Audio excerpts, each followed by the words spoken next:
example on circuit analysis. We have a circuit with current source 6 ampere. The switch is going to close at t equals 0. We have an inductor 1 Henry, resistance 1 ohm, and we need to solve for the current in the inductor, I of t. We need to find what is I of t, given that the initial condition of the current in the inductor is 5 ampere.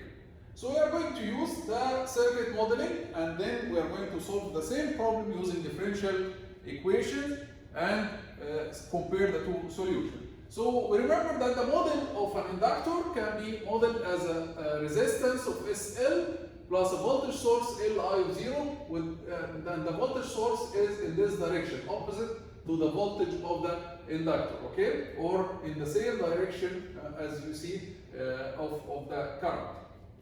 So this is the model for the inductor. So let's replace the inductor with the model.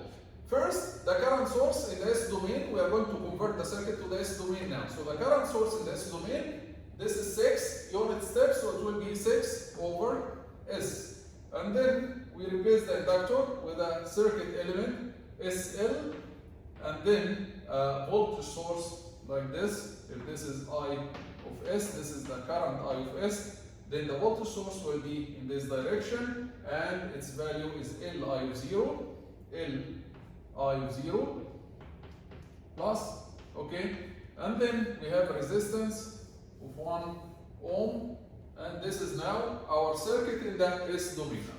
The resistance is 1 ohm, L is also 1 Henry, so SL will be S only, and Li of 0, I of 0 is 5 and L is 1, then this will be 5. This will be 5.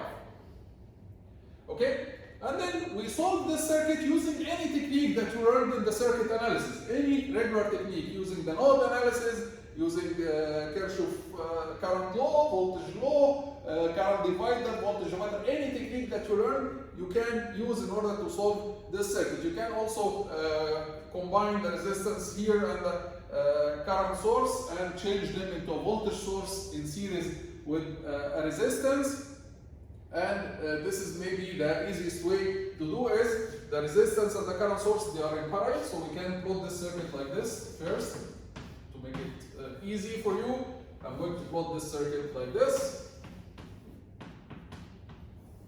Okay, I just brought the resistance here. This is 6 over S, and this is S, this is 5. Okay, and then we can replace the current source parallel with the resistance. We can replace them with a voltage source that generates current in the same direction, series with this resistance, and then we have here, this is S and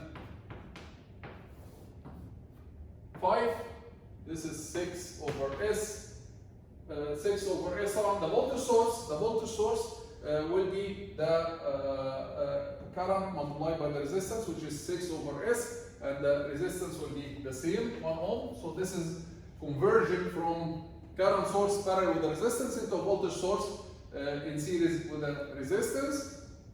Okay, from Norton equivalent to Thevenin equivalent. This is the tools that you learned in that circuit analysis. Now we converted the circuit into this shape. Can we calculate now the current in the inductor, I of S? Yes, we can.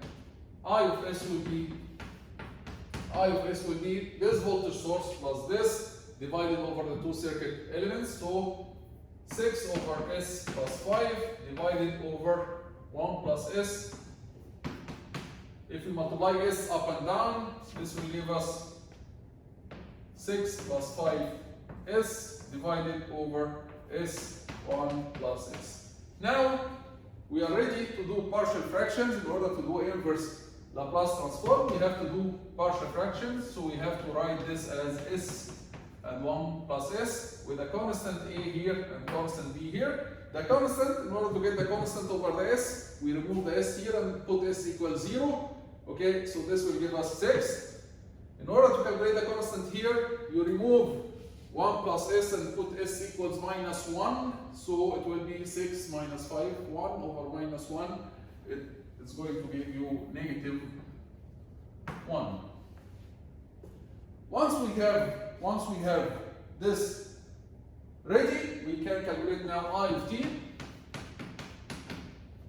6 over s is going to give you 6 unit step minus 1 over 1 plus s, or 1 over s plus 1 from the tables. We find that this is the Laplace transform of exponential minus t u of t. So this is now the current of the inductor, the time domain. We had, after we solved the s domain, we did inverse Laplace transform to find the current in the time domain. Same circuit can be solved using differential equation. And again, we are going to use Laplace transform to solve the differential equation easily. So in order to write the differential equation for our circuit, from the beginning without circuit modeling, we'll start with the original circuit. We'll say that after we close the switch, 6 ampere equals the current here plus the current here, right? And the current here, we can put the voltage V of t, okay?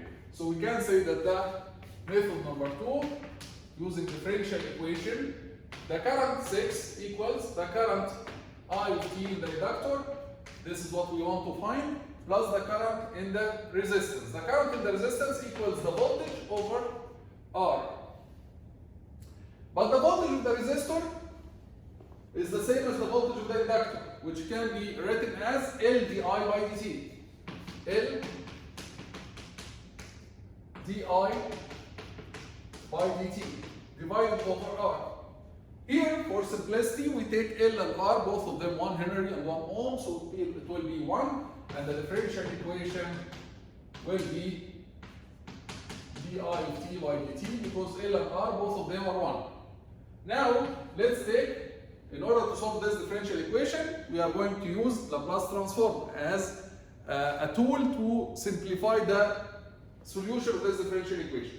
So if we take Laplace transform, this will give us 6 over s, this will give us I of s, this will give us s I of s minus I of 0 plus.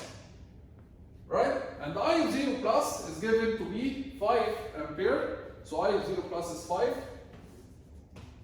So from here we can write that I of s multiplied by 1 plus s equals 6 over s plus 5, which is the same exactly as the equation that we reached here. I of s will be 6 over s plus 5 divided over 1 plus s, which is exactly the equation that we reached to here. So if you continue with the same steps and you calculate I of t, it will give you exactly the same answer. If you do inverse Laplace transform, it will give you exactly the same answer, because we have the same I of s. The same I of s. Okay? So whether you solve the circuit using the modeling of the circuit elements or the differential equation, Laplace transform, it proved to be useful, whether in this method or in solving the differential equation. Okay? We'll see you in the next video with more applications of Laplace transform.